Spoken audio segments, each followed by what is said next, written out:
Have you ever looked up and seen something totally wild happen in the sky? Like the sun vanishing in the middle of the day? Or maybe the moon turning a spooky, rusty red color? Well, that's not movie magic, folks. That's some of the coolest stuff our solar system has to offer. And today, we're going to pull back the curtain and figure out how it all works. So let me ask you this. How is it even possible that the tiny moon can block out the gigantic sun? I mean, one's a blazing star, the other's just, well, a rock. But believe it or not, from right here on Earth, they look like a perfect match. And it's all thanks to an absolutely amazing cosmic coincidence. Okay, get this. The magic number is 400. The sun is 400 times wider than our moon. That is huge. But, and this is the part that blows my mind, it's also 400 times farther away from us. And that perfect ratio, that incredible fluke of nature, makes them look like they're the exact same size in our sky. And that perfect size match is what sets the stage for the spectacular show we call an eclipse. Now, an eclipse is really just a fancy word for when one thing in space gets in another thing's way and casts a big shadow. Simple as that. But hold on, before we get to the main event, we have got to solve a different mystery, one that happens every single night. Why does it look like the moon is always changing its shape? So here's the big secret, and it's a good one.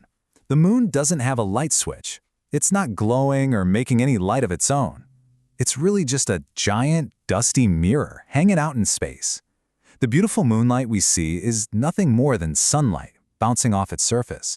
You see, the different shapes we see, we call those phases. It all just depends on where the moon is on its trip around the Earth. See, half the moon is always lit up by the sun. We just see different parts of that bright side as it orbits around us. And this whole trip, this entire shape-shifting cycle, takes about 29.5 days. It goes from being totally invisible during the new moon to that big, bright full moon, and all the way back again. And that, right there, is where we get the word month. Pretty neat, huh? Okay, so now that we've cracked the moon's secret code, let's get to our first headliner, the solar eclipse.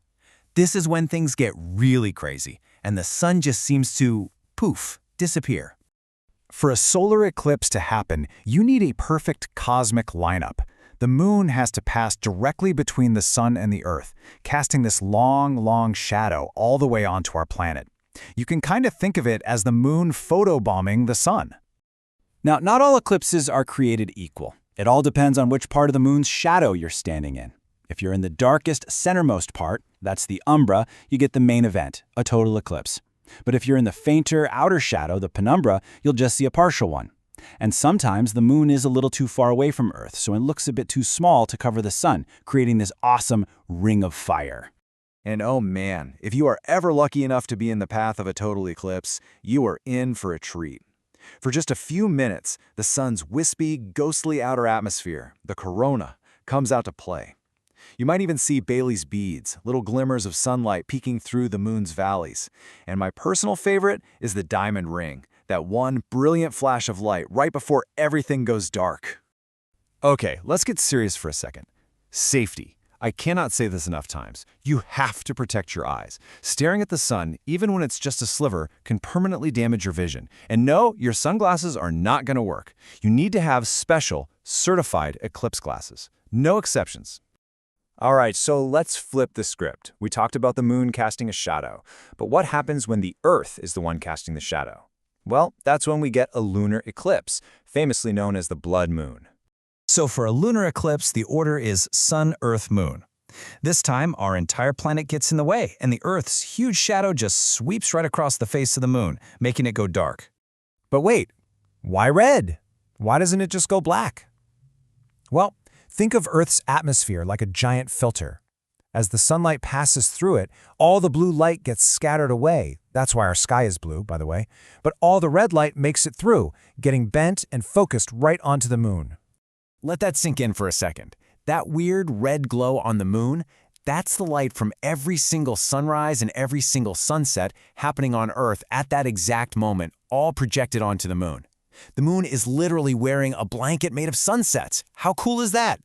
And here's another awesome thing. Unlike a solar eclipse, which is super short and only visible from a tiny path on Earth, a total lunar eclipse can be seen by everyone on the night side of the planet. And it can last for almost 2 hours, so you've got plenty of time to go out and see it. So all of this probably brings up a pretty big question. If the moon circles us every single month, and the lineups for eclipses seem pretty straightforward, yeah, why don't we get a solar eclipse every new moon and a lunar eclipse every full moon, right? It feels like these lineups should happen all the time, but they're actually super rare. So what gives? Well, the entire answer to this cosmic puzzle comes down to one simple number, 5. 5 degrees. Here's the deal. The moon's path around the Earth isn't perfectly flat. It's got a little tilt to it, just 5 degrees. And because of that tiny tilt, the moon and its shadow usually pass just above us or just below us. The big cosmic light show only happens on those few perfect times a year when everything lines up exactly right. So, okay, eclipses are awesome. We've established that. But besides giving us these amazing sky shows, why should we even care about the moon? Is it just a pretty rock floating up there? Go away! The moon is basically Earth's super important best friend. Its gravity is what pulls on our oceans and gives us our tides. It also works like a stabilizer, keeping our planet from wobbling all over the place. Seriously, without the moon, our seasons and our weather would be completely wild and unpredictable. And get this, people have been using eclipses to make incredible discoveries for thousands of years. The ancient Greeks noticed that during a lunar eclipse, Earth's shadow on the moon was always curved. And they thought, what's the only shape that always casts a round shadow? A sphere. That's one way they proved the Earth was round, way before we had rockets or telescopes. But here's one final thing to think about.